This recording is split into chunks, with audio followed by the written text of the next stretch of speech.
My name is Neave and I am a Senior Fellow at the Mathematical Institute here in Oxford. Okay, so I'm probably slightly unusual for a mathematician in that my research is quite applied, but in a domain that's not typically inhibited by other mathematicians. That is the sort of intersection between cities and development and economics.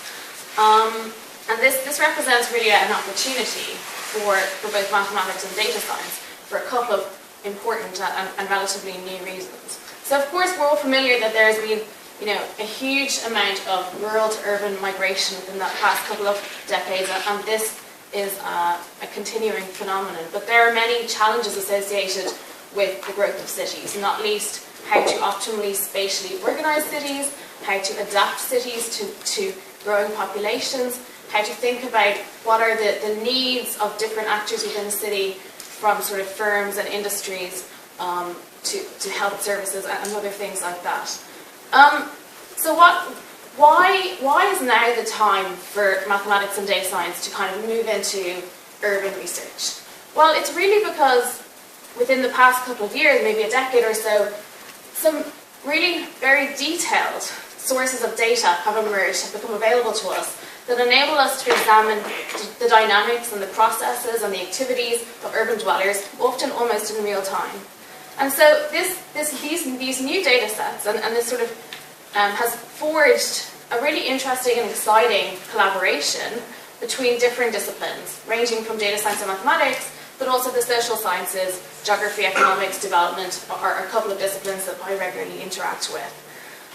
For mathematics and data science, this represents really an unprecedented opportunity to do applied research that really has a meaningful contribution. While doing high-impact research is something that's quite routine and normal for many disciplines, actually within mathematics it's relatively rare. And here in Oxford we really have a strong industrial mathematics group, but really almost nothing that interacts as sort of at the policy-government interface.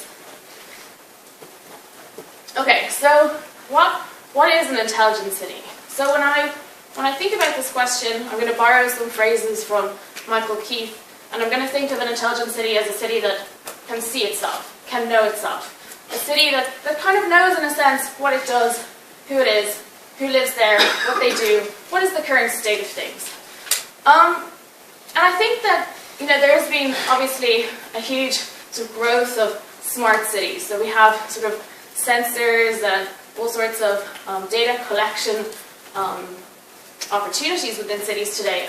And to date, there's been a huge amount of what I'm going to call data analytics. So relatively straightforward presentations of this data, often using quite innovative visualizations. But I think that the next opportunity in this space is really to think more about modelling, to think about, beyond describing the data and presenting it and sharing it, can we forge collaborations between the sort of analytical community, the data scientists and mathematicians, and those who think very deeply about the processes underlying the development of cities, the economists, the social scientists, the geographers. And so I think that this is really the key opportunity here at the intersection of these different fields. So what I'm going to do now is talk about some of my experiences at this interface to give you a bit of a flavour of some of the work, some of the opportunities that are available. Okay, so to give you a bit of context, before I moved to the University of Oxford, I spent 3 years at the Centre for International Development at Harvard University, working alongside a vast array of different types of academics and policymakers, mainly within the development policy space. And so that, in a sense, informs my modelling philosophy or approach to understanding the sort of economic dynamics behind cities. Okay, so at the root of this sort of perspective, we can start with Jacobs. I'm sure you're all probably more familiar than I am with this sort of literature on urban diversity.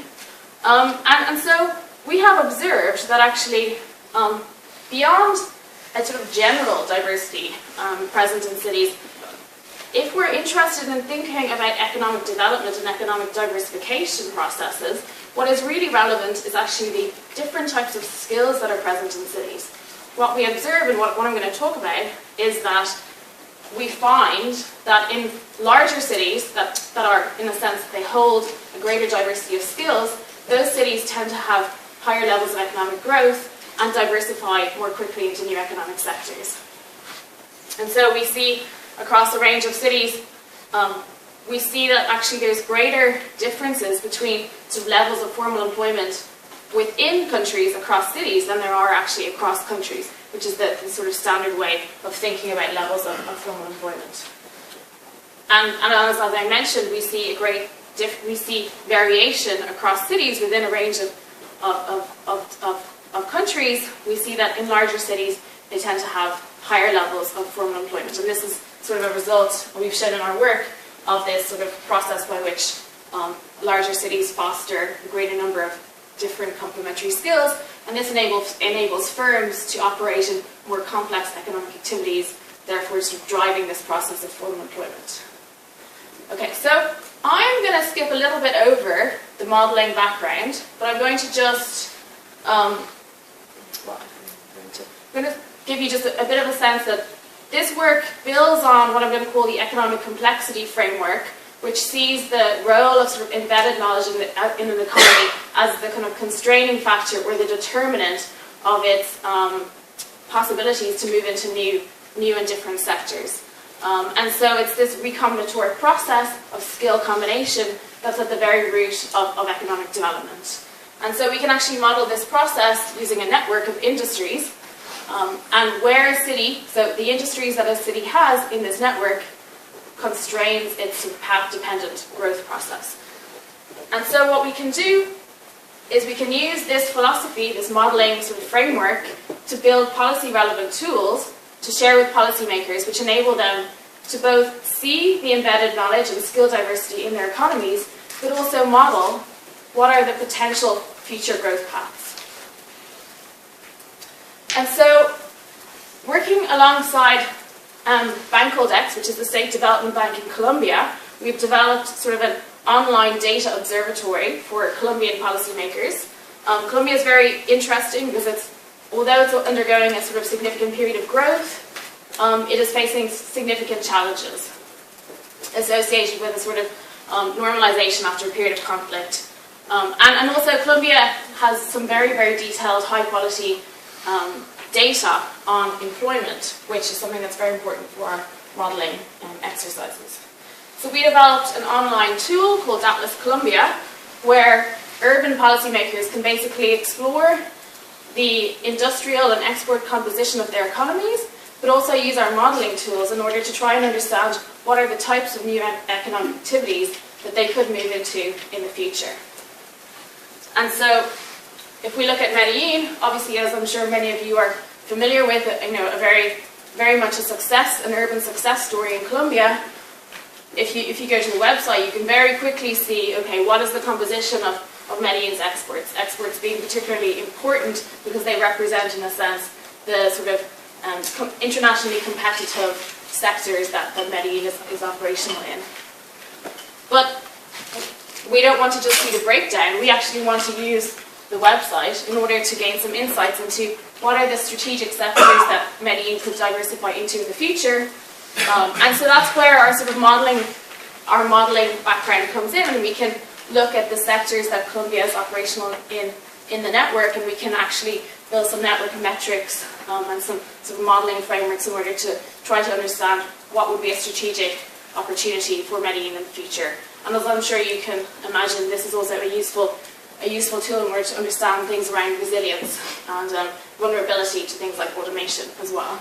And so we see in the case of Medellin that actually they have a very small electronics exports already, and that would be a strategic sector for them to look into for future growth.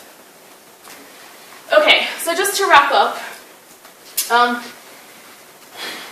data science in the urban space has been broadly restricted until now in data description in various forms. And the modelling part has been underdeveloped. And this represents a significant opportunity for the physical sciences and the social sciences to collaborate in order to develop informative, policy-relevant and informative models about sort of alternative urban futures. There are obviously some challenges associated with this, not least not all countries have access to such high quality data as Colombia.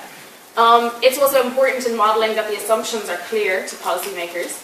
But nevertheless, I think the key message that I want to communicate is that this is very much an emerging field of sort of interdisciplinary research, and something that I think is potentially the sort of future of the intelligent sort of cities toolbox. Okay, thank you.